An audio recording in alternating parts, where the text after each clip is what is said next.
Welcome to Author Life Podcast, where myself and guest authors share their stories, offer tips and advice, and share our writing, publishing, and marketing knowledge. I'm your host, Delcherie Gladden. So for this podcast episode, this is a partner podcast with Bestselling Reads authors. And this month, the topic is going to be talking about basically the Hallmark formula.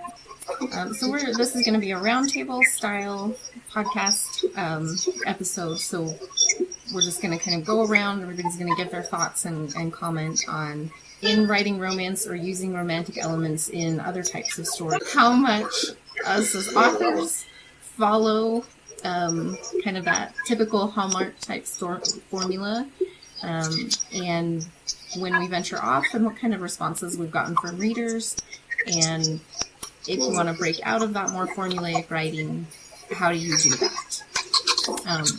So that's going to be the topic for the episode, and I just want to give everyone like a couple minutes to go ahead and introduce yourself so anyone listening knows who you are. So I'm just going to go kind of across where we have everybody. So Scott, if you want to start off.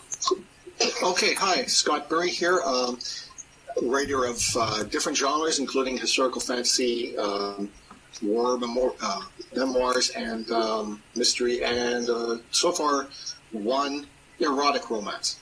All right. Roger? Saucy.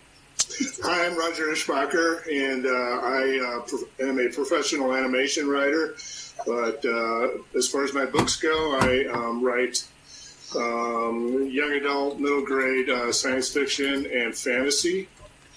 And I am here to learn and contribute whatever I can from my little corner of the world. Awesome. Thank you, Roger. Bruce, go ahead and introduce yourself. Yeah, I'm Bruce Blake. I write epic and urban fantasy. There's not a lot of romance in what I write. To be quite honest with you, I'm a little afraid of it just because I know there's so much formula involved. So usually when I do write romance in my books, it's a little non-traditional for sure. And Elise, go ahead. Hi, my name's Elise. I tend to write supernatural thrillers and horror, fantasy and sci-fi, so I'm very cross-genre. I do have some romance in my books. There's relationships that are going on, but I tend to kind of shy away for the real nitty-gritty of it, and I do a lot of what they call pre-glow and afterglow, kind of leaving it to the reader's, imagination.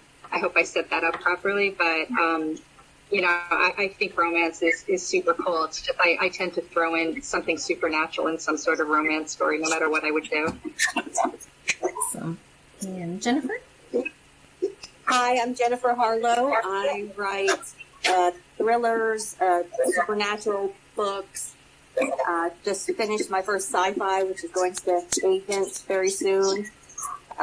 My books tend to have like an undercurrent of romance, but I try not to make it the main focus of the story because I think of myself more as a fighter than a lover. So the violence to romance ratio is 75 to 25.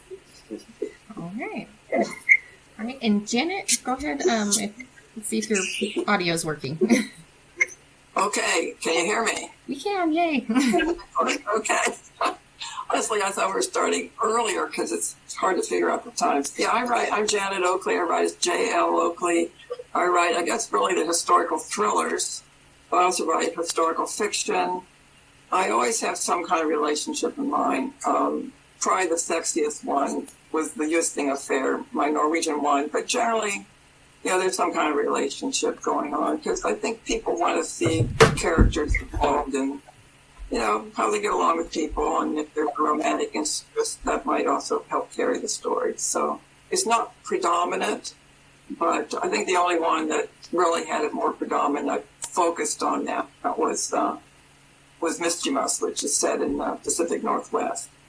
But again, it doesn't follow a romance formula at all. It's historical fiction. So. Okay. And AJ? Hi, I'm AJ Llewellyn.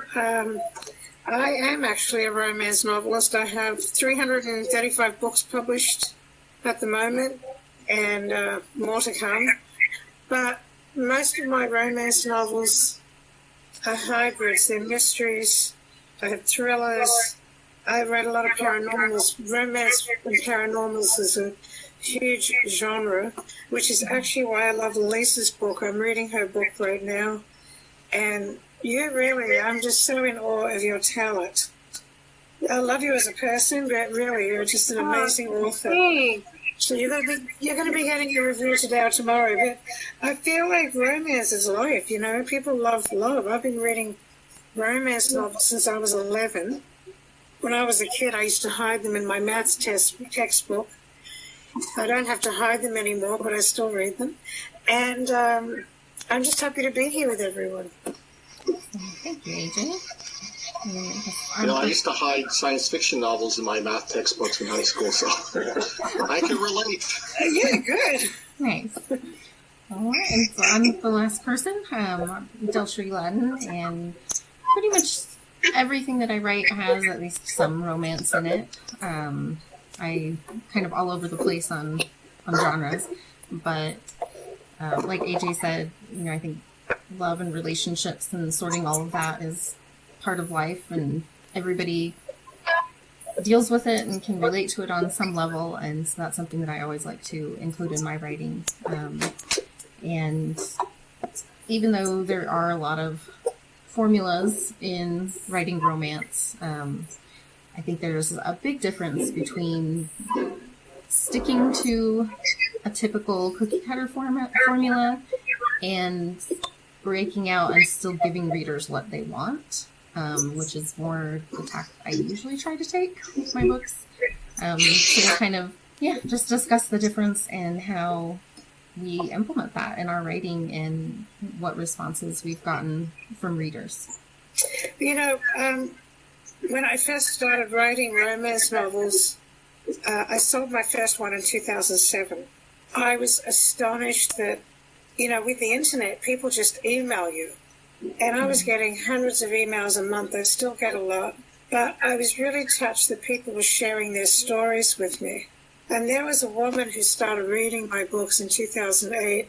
She just died recently, and I'm sort of heartbroken, but her husband had been to Iraq as a soldier, and he came back without his legs. And I had sent her, she won a prize of my book, Phantom Lover, and she was reading it at night and throwing it under the sofa so he wouldn't see it because it had a lot of sex in it. And one night he wheeled into the living room. He said, "What are you reading?" And I still have the email. She told me that she pulled the book out and she started reading it aloud to him. And that was the first time they had sex since he came home. So that to me is my biggest achievement. Well done. That is an achievement. I think I get that book. Really? Yeah, I'll send it to you. That's something you to aspire to. For years I've been sending her books so that I could keep the momentum going. But I'm really excited and thrilled me that they liked it. I think liked is not quite the strong enough word. That's awesome. That is awesome. But she was she was like in her 60s and he was younger. And I think, it was one of those things where he went to war and came home. And I was glad I made a difference for them. But that's a love story that should be written, which I haven't done yet. I get a lot of ideas from my readers. Do you guys find people give you ideas for stories? Anyone? I do not. Personally, I don't. But I think that I get a lot of my ideas from just what people do and what they say to me, and I get ideas for stories all the time in my head, and they play out part way through before I can stop them. But I've been accused of writing. I've only done one romance novel, and I've been accused of being too vanilla. Some people hey, that's what some people want. Some people related to me that I will not name at this point. Well, my I read that favorite. one, Scott. I don't remember it being too vanilla. My beta readers are my mother, my grandmother, and one of my best friends, and I do put sex scenes in there. One of my friends recently came to me, was like, I loved the book until the sex scene came, but I was hearing your voice the entire time, so that was really, really weird. I remember one of my bosses one time reading one of my short stories, and it wasn't romance, it was horror. And he came to me afterwards, he's like, Bruce, I don't know what's wrong with you. Oh, yeah. Yeah. People at work want to read my stuff, and I'm like, yeah, no. You already think I'm weird. So, yeah. My dad read my very first book, Phantom Lover. I didn't give it to him. My stepmother did. I thought, oh, my God. And he called me, and he said, where do you get this stuff? How do you know what men do together? Because there's a lot of gay sex in the book. He said, I can't believe you gave me this. I said, I didn't. He said, there was a story here. I had to keep reading it. I said, you kept reading it? I said, the first sex scene is on page 8. Did you not get an idea of where it was going? Well, I had to know what happened. So he read the whole book. Thank you, Dad. That's what you want. You want them to keep turning the pages. Yes. Scott, I have a tendency, like my books before I wrote this Kelsey Porter series with the Hunt for Xanadu that AJ's reading right now, I've been sort of accused of being very vanilla too. And even my editors have said, my first drafts, everybody's happy and nobody's mad and nothing's really, I always have to go back and do it. And in this particular series, I really wanted to kind of up the ante, at least for me, and have this book centered around this very sexual kind of girl. And so that's how I kind of developed the series. It was almost like me coming out of my comfort zone. So like Bruce, people have read this book when they've read more vanilla stuff, and they're like, what is this? Because it's sort of a thriller, but it's based on Buddhist spiritual mysteries that I did a lot of research on, so everybody thinks I'm crazy, who at least know me. But that's how it goes, right? Keep them guessing. That's what I say. If you're a writer, you have to be crazy. Yeah, that's true. It's a little bit. As a young adult middle grade writer, there's not really a place for anything steamy in my books. But Yeah. on the other hand, I don't think I could successfully pull it off. I've been told by young beta readers whenever I had a little smidgen of romance in there that was gross. So so I tend to keep it out now. You gotta What's speak to really your fun audience. is having your wonderful narrator reads the sex scenes and you sing. And so it's really interesting because one of the reviews I got was that, explicit sex scene. And I didn't really feel that way. I just felt like it's part of the story and it's something that's going to happen. I never have people jump bed right away. It's like slow growth and respect, and it happens, But it is pretty fun when I get emails from my narrator. He's going to be working on the next one in March. It's the sequel, but it is when I listen to it myself, I go, oh, okay, I guess I wrote that. My dad never saw that. He didn't ever let to see my writing. I tend to write my sex scenes at the library because that's where I do most of my first drafting. So I'm, coming up with these weird, nasty things, and there's like the librarian walking by, and I'm like, she knows. She knows I'm having a filthy mind right now. I don't know why it always ends up with me at the library writing smut, but there you go. After 300 books, I've begun to kind of run out of positions. Yeah. Almost. The bedroom used to be the bedroom used to be a last resort. Now it's like, oh, they're just going to go to bed and do it. But a friend of mine gave me a gift a few years ago. It was an app that Cosmo came out with called Position of the Day. Do any of you know about that? So every day I'd open the app and I'd be like, great, this is going to really help my writing. But the positions are so weird. I just thought my characters will wind up in the hospital. They're standing on their head, one leg's over here, the other leg's in another country, and the other partner dives off the bed and look, it just sounds painful. And I just don't think sex should be that difficult and that dangerous.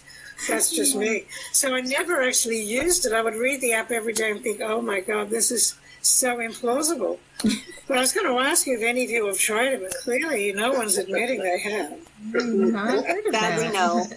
One time we were traveling, I forget exactly where it was, but found it was not in an English-speaking country, but we did find an English version of an illustrated photographer, the illustrated Kama Sutra. So of course we had to buy it. But yeah, it's as you even at a certain age, there are some positions that one should not do.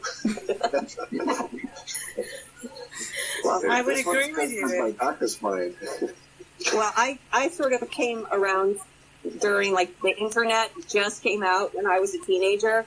So at this point, there's so much stuff that I know and have seen, just not like looking for it, just like accidentally, that it's like, Sure, what is the accidentally. matter with people?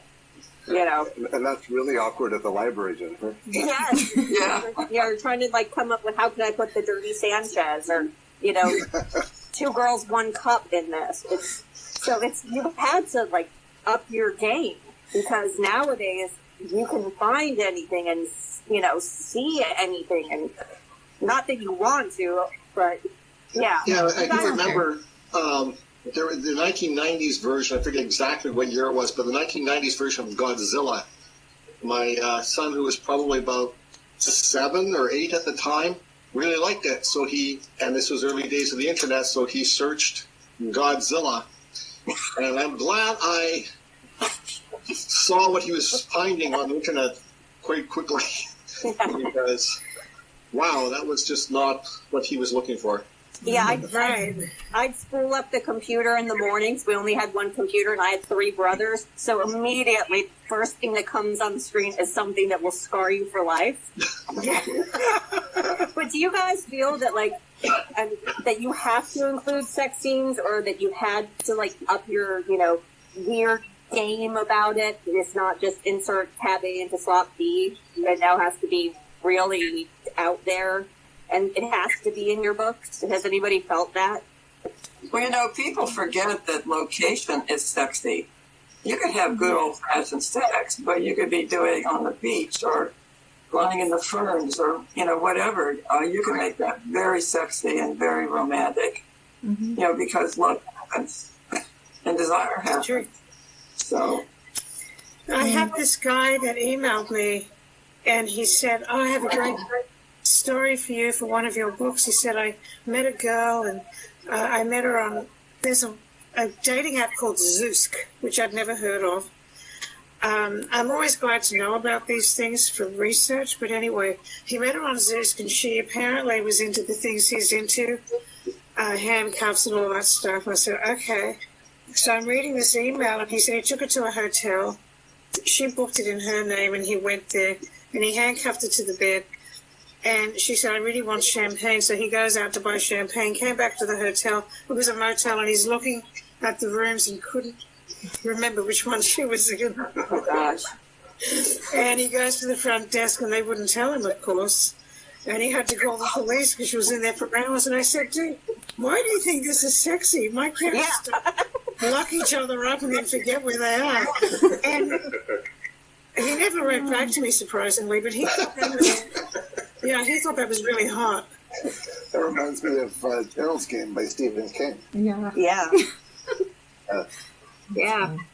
I don't know about you guys, but probably the one thing that I get from people, like they don't really talk about, like, again, with this thriller, because that's the one that has most of the sexiest stuff that I've written so far in it. They get upset that, like, my characters have big boobs, or, like, I'm fascinated by something. And even in some of the reviews that haven't been good, they're like, she's obsessed with breasts. And I'm like, she has big boobs. I mean, it's like, so I'm surprised sometimes at what, you know, like, people who have read my earlier books starting to read this actually don't necessarily like it, because they want stuff that's more vanilla. And I don't know. I kind of think the body's kind of sexy. So if she has breasts or doesn't have breasts, but that seems to be something that bothers people sometimes. How weird. Like with that book particularly, and throughout the, but again, AJ, you're seeing it, so you'll see what the theme is. I just don't want to tell people because I don't know if you're done yet, but it kind of travels in my books, and I've had people say to me, she's just got this thing with that. I'm like, I don't have a thing with anything.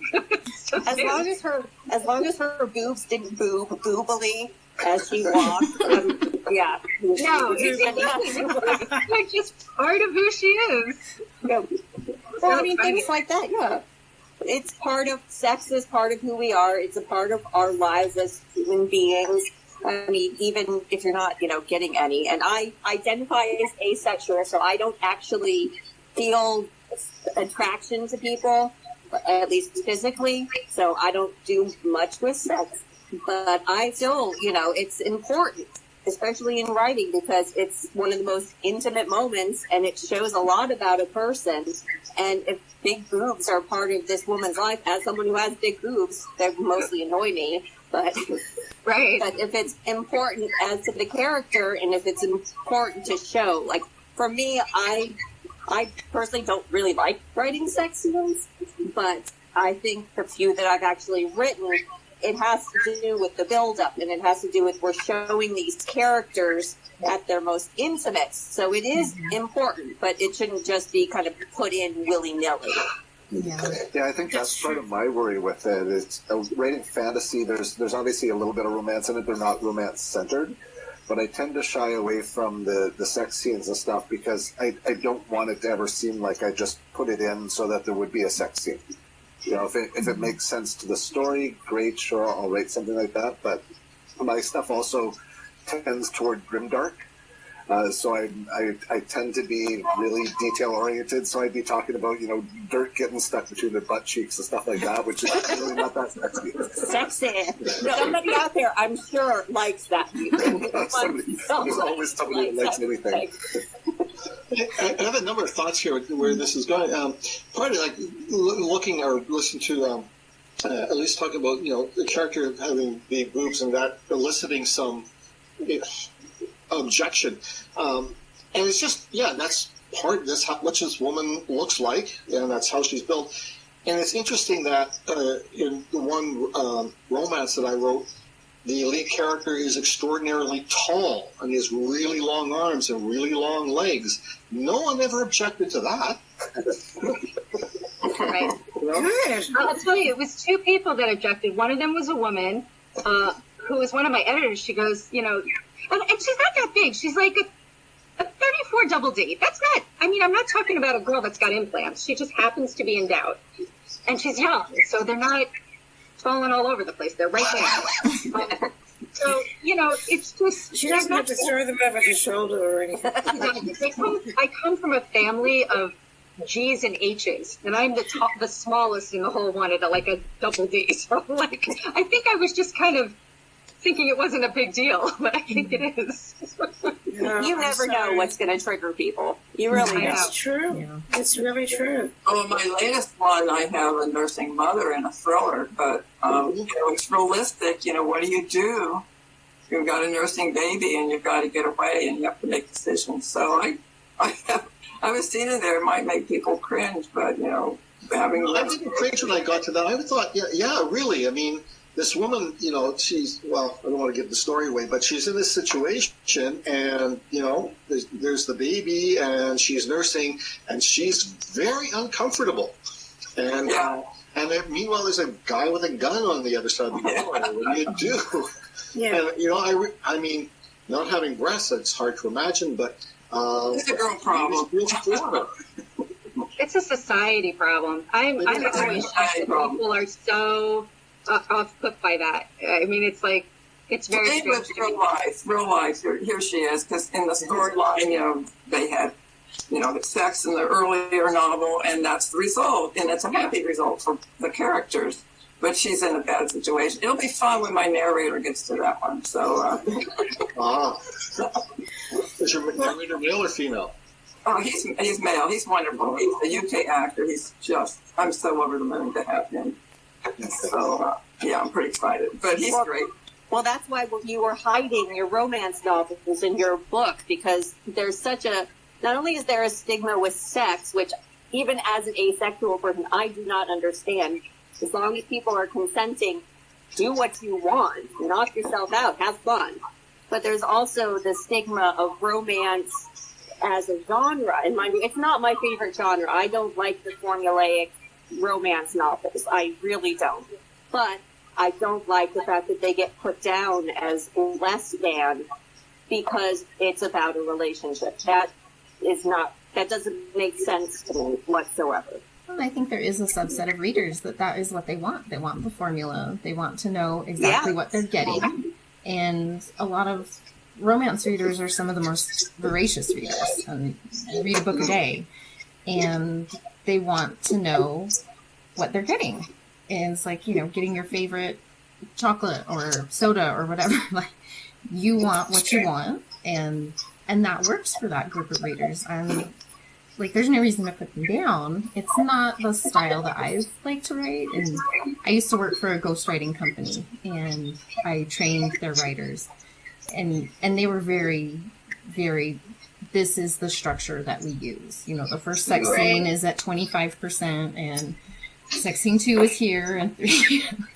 It was very structured, and that drove me crazy trying to get writers to work in that way. Yeah, but it seems like, I have quite a few friends who are romance writers, and not that I think it's an easier way of writing, but they said, I'll tell you, you can spit out a story so much faster by following this formula. You just take the same, this is what they said to me, they take the same type of characters, the girl, a guy, there's a problem, she comes home, and it's like this formulaic thing, and she said, there's not a lot of research, you get the sex scene, you get the conflict, somebody saves somebody, and you kind of do it. And they've been very voraciously producing so many books, but they said just as fast their readers are eating it up. So I know that there is an audience for it. Yeah, there's a huge audience. I write romance, like I said, and I've had a lot of books published, but from the beginning, I have never, ever set out to write formula. The only formula I have is a happy ending. But I cannot be accused of writing cookie-cutter books. So I probably don't sell as much as some authors, but I don't really want to. And I do a lot of research because I write a lot of mysteries. Well, I have a whole series of books where the two guys are U.S. Marshals. And I have a friend that turned me on to a U.S. Marshal in Honolulu. And he said, the easiest way I can tell you what I do is I want you to come and spend the day with me. And it's never left my head because we went to the airport and he sat there watching people come in and he goes, that woman is a child molester. This guy is a thief. This guy, I bet you he's wanted and he's working his BlackBerry. They all use BlackBerries. I said, why do you say this chick's a child molester? Well, she's carrying a teddy bear. She's going to approach children that go into restrooms unattended. He was right. She went up to 2 boys because parents are stupid. Would you send a 4-year-old alone into a restroom? I personally wouldn't.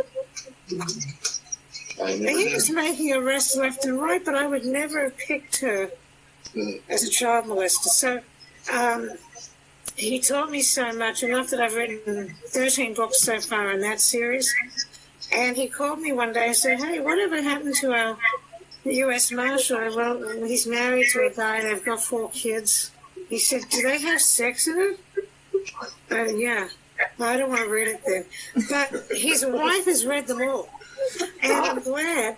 But he said she skips over the sex scenes. I thought, okay. But I get that. I get people that either read every single sex scene and they will email me to complain it's too short because I only have 3 sex scenes in my books now.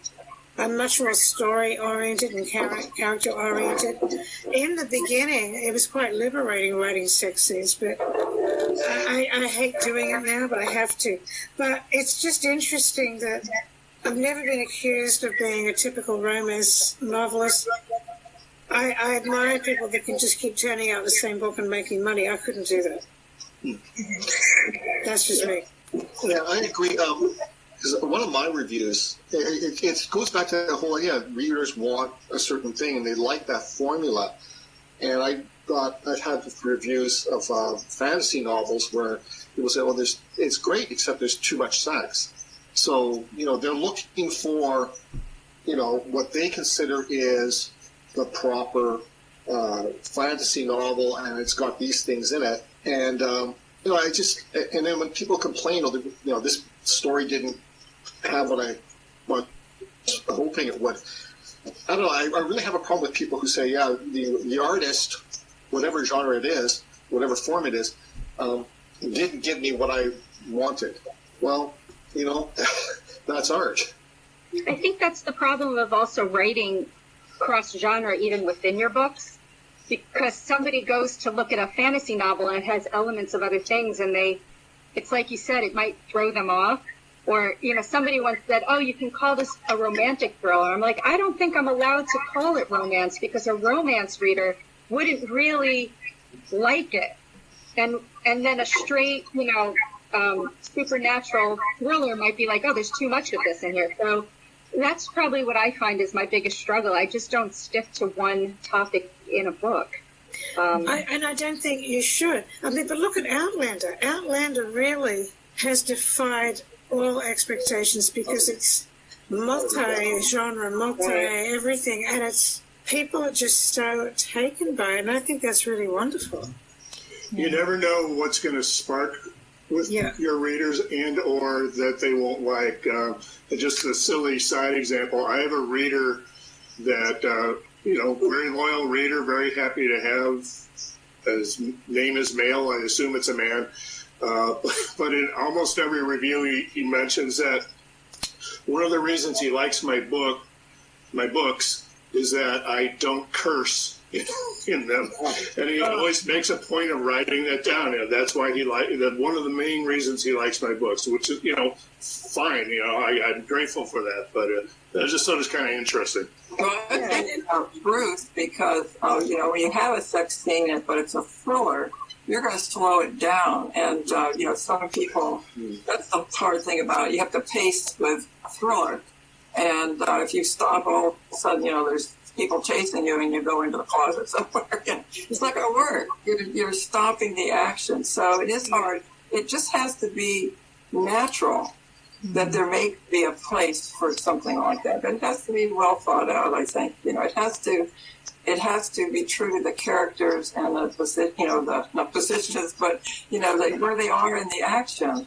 Is this possible? Is this they can show feelings for each other. Maybe that's it, and that can be resolved later. But you can't do it in the middle of action when your life is in danger or there's a serious thing to solve. Save the world and all that. I want to get back to what Roger was saying, because I've had people say that in reviews. They'll say something like, oh, the writer didn't swear in this book. The problem is, if you read that as a writer, you think in your next book they can't swear. So I try not to read reviews because it can really mess with the muse. Yeah. And when they're bad reviews, of course, I hate it. I like good reviews, but we can't please everyone. I think you have to write the books that please you. But Definitely. For me, at least. Do you guys ever have this? And another thing I've gotten, I'm pretty, I don't want to say good friends, but I know this other well-known author, this guy Douglas Preston, and he writes in these books, they do thrillers, and a lot of times an animal might, have a demise. And people get really upset if you hurt an animal in a book, and I've done that as well. And we were talking once at an author event, and he said it's a fictional animal in a fictional book. No animals were actually hurt. People get so upset. And, your reviews, he said, the reviews are stuff. I killed a dog. I'm never reading them again. He's like, oh, so, it's true that. Right.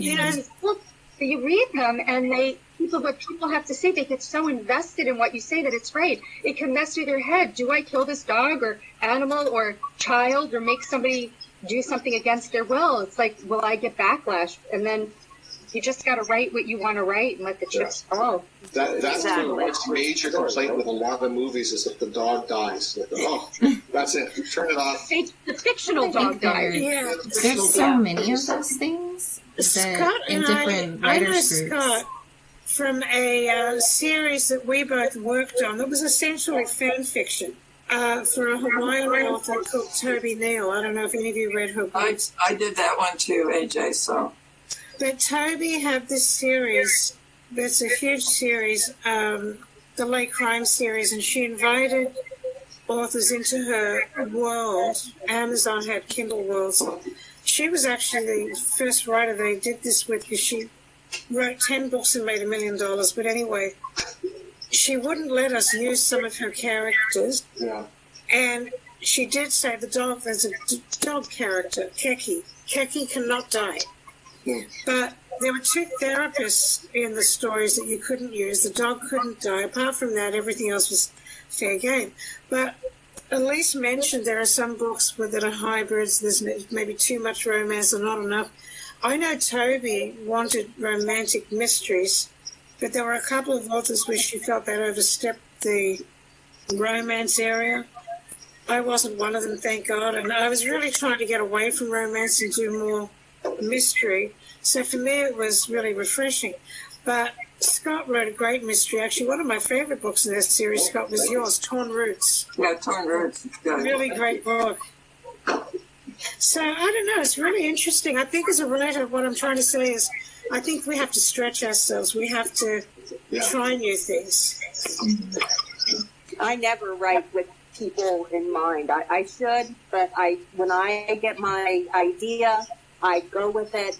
I don't, my betas might say you shouldn't do this, you shouldn't do that, you're going to upset somebody, you shouldn't put a rape in there, something like that. But it was because only one of my books has ever had like a rape in it, because I just don't want to go there. But this was integral to the story, but I didn't write like when it happened. But I knew it was integral to the story. It was important to this relationship, and it had to be in there. And they pushed and pushed. I'm like, no, I'm keeping it. It's because it's the inciting moment. Mm-hmm. So after that, I'm just like, look, I'm the one who's stuck writing this thing and be playing with these imaginary characters for a year. If people don't like it or don't like aspects of it, I'm sorry.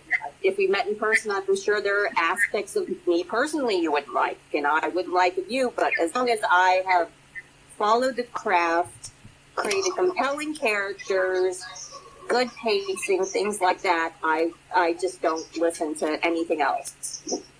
I've been doing this a while now, and I personally don't like rape stories, but if there's a reason for it, I say go for it. But a lot of publishers now are so wary of triggers. Just in the last few years, Elise is nodding. So they will release a book about rape or whatever, but they will actually put in the book description, warning, this book has scenes of rape or whatever. I had done a series of books where the characters were chefs, and they did a warning, this book has endless scenes of people enjoying food, and I thought that was funny. But and I think that actually helps sell books. But I think it's really important, if you're going to write the rape stuff, at least give people there's a trigger warning. That was like 10 years ago. That's what I'm saying. Now they would do that. But so there's nothing wrong with writing it, but it is the publisher's responsibility to realize people will complain about everything, not just big boobs, but they'll find something. Yeah. No, and I think with anything, it should have a point. Whatever you're going to put in a story. That I've seen things. There's some group I was in where a whole thread about people ranting about a character that smoked, and how many people were upset by the fact that this character smoked, and it was part of his character, and it was relevant to the story, but there was this whole group who just really got incensed over that. And I've seen that on so many different topics over the years that I'm just like you stopped reading a book you were enjoying just for that. And so I think you can't ever account for everything and make sure there's not going to be anything in your book that's going to set someone off. I just make sure it's relevant and that there's a point, and you're not just putting stuff in for the sake of getting attention or whatever it might be. Just when it's relevant, I think most readers realize that and they accept it, even if they're like, I wouldn't like someone who smoked or whatever. Well, like, that's fine. It's not actually you. So Yeah. It's kind of the opposite of product placement. Like you're not going to leave this out because this is what's happening. But sort of the flip side of that coin is telling the person or the readers what brand of cigarettes it is, so that in hopes of getting a sponsorship from the manufacturer. And I think also, I wonder sometimes, like, not in romance, but in a lot of thrillers and mysteries, a lot of writers go in great detail to explain what brand and model of gun someone has, because then that really seems to set off a lot of writers or a lot of readers. Like, oh wait, that model of Glock doesn't do that or have that characteristic. Like, who cares? It's not, True. It's not what matters in the story. It's so interesting what you're saying, Scott, because I don't know if anyone here watched And Just Like That, the sequel to Sex and the City. But women, millions of us all over the world, were waiting for this sequel. And the first episode dropped a few weeks ago, 6 weeks ago. And in the opening episode, Mr. Big, the main male character, Carrie's finally married this guy after decades of being heartbroken by him, and he's riding a Peloton bike. And they made such a big deal about it being Peloton, and he's in love with his fictional instructor, and he has a heart attack and dies. And people said, so this has been a big thing now. Peloton's stocks went boom, and they're like, wait, it was a fictional character. And I was laughing, though, because I thought, here they're trying to be relevant. And all these people are going, oh, this guy had a heart attack. I'm selling my shares. And it didn't help that the actor has now been hit with all these, abuse charges. That didn't help either. And apparently, I think Peloton's on its way out. I just thought that was funny, though. Well, if we look at it on kind of like the flip side, if people are having these strong reactions to something, they've come this far, so they're invested and they like it. Like, everyone's mad about Mr. Big dying because they've done such a good job making this guy, such a good character and interval and all of that stuff. So this little blip, oh, I don't like this character smoke. Well, you care enough, you read the entire thing and wrote this review and spent this time with it. So I've done my job as a writer to, use words to bring something out of you. Even if Captain Jack Sparrow said, "You have heard of me." Yes. Well, I made sure that, because I don't know anything about guns, and there were going to be a lot of guns in the Quisling factory. So I was very fortunate. One of my Starbucks buddies is an expert on World War II, small arms. So he took me up to the local firing range, and I did pretty good, actually. I was terrified because I had live rounds. He showed me 4 different guns that could be possibly be used by someone in the resistance or leftover, because it's Norway.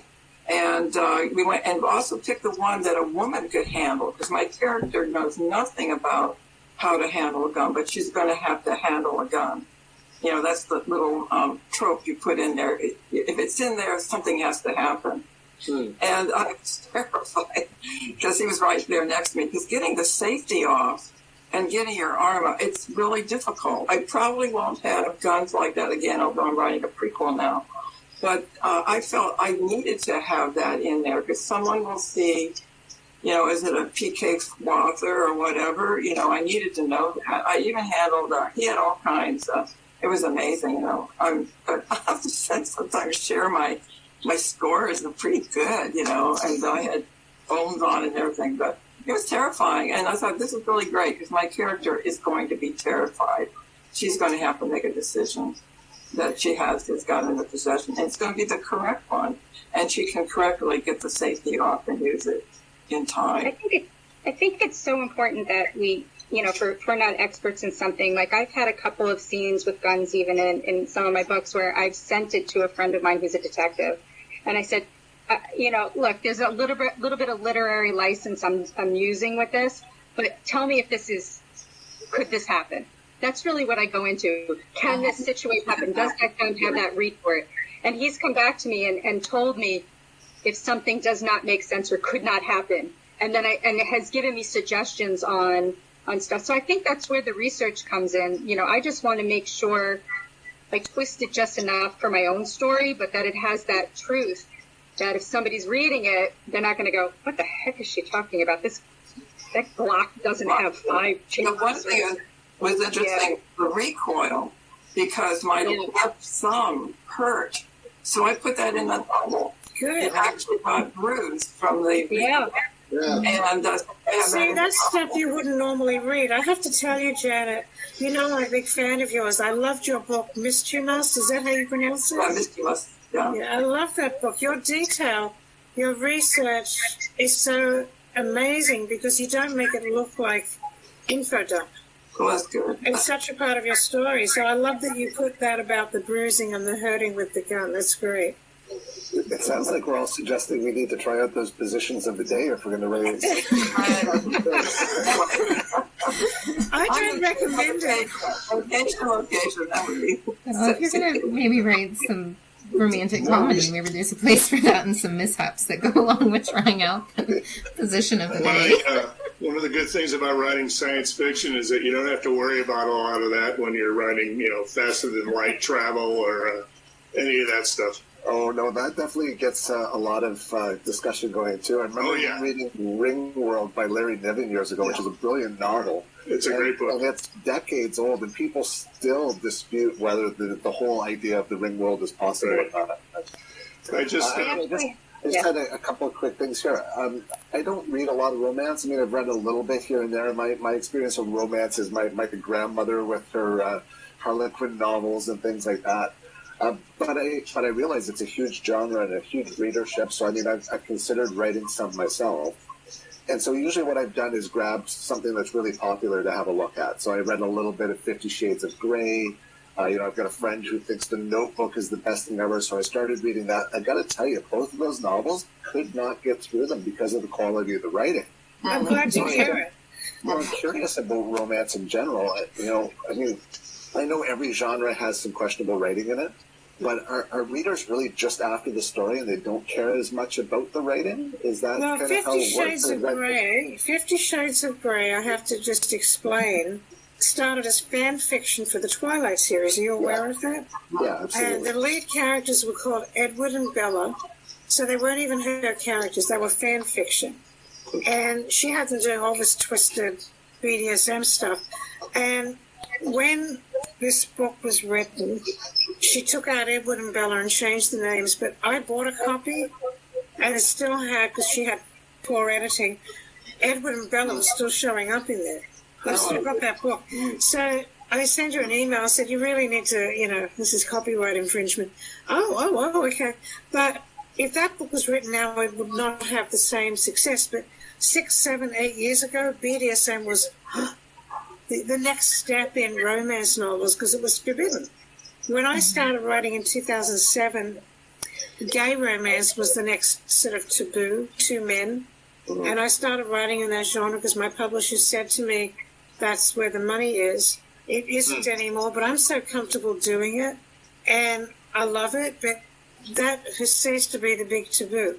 The Notebook, I can't even explain the success of that. I couldn't even stand it. But I don't think 50 Shades of Grey is a typical or good example of romance, but it's a successful example. So more research is suggested. Yeah, Bruce, you could write romantic suspense. That's sometimes women's fiction is set up that way too. You have, and it's it's not graphic. But there's a romance and there's something going on in this suspense area. The romance novels I read as a kid and still influenced me were by Victoria Holt. She was considered Gothic romance. So there's always a heightened element of danger, woman in peril. That is, my characters are men mostly, but that's kind of what interests me is the mystery, the danger element, plus the romance. And I think my readers like that too. So I would say, come up with your own thing, Bruce. You're a great writer. But please don't think the Notebook is a good, Yeah. Definitely. you know, We'll break in because we're just about Something to out of follow, time yeah. on the call, and so it's going to cut us off in about 2 minutes. But if anybody has any last second thoughts that they want to share, you've got about 2 minutes. One thing what I tried to do was more than one book, but with the erotic romance I wrote, was to take a big bestseller and just turn it over, completely reverse it, and see where that goes. It didn't do much for sales, but it was a lot of fun writing it, and maybe that's one direction. Here's the trope. Which book was that? One Shade of Red. Okay. And just take a story that is well-worn trope and invert it in some way. That's a good idea. Well, thank Well, this you is fun, everybody everyone. Thank for you. showing up, and we got a lot of fun, interesting stories and topics out of this. Yes. So we'll try, and next month we'll have a new topic next month for the group, Okay. and we'll just keep going from there. I thought this was a blast, and thank you everybody for coming today. Thank you for setting it up. Yeah. Thank you. Thank you. Bye, everyone. Bye. Thanks again for listening to Author Life Podcast. For more information on the podcast or guest authors, check out the links in the show description. If there's a topic you'd like to learn more about, find me online and send me suggestions anytime.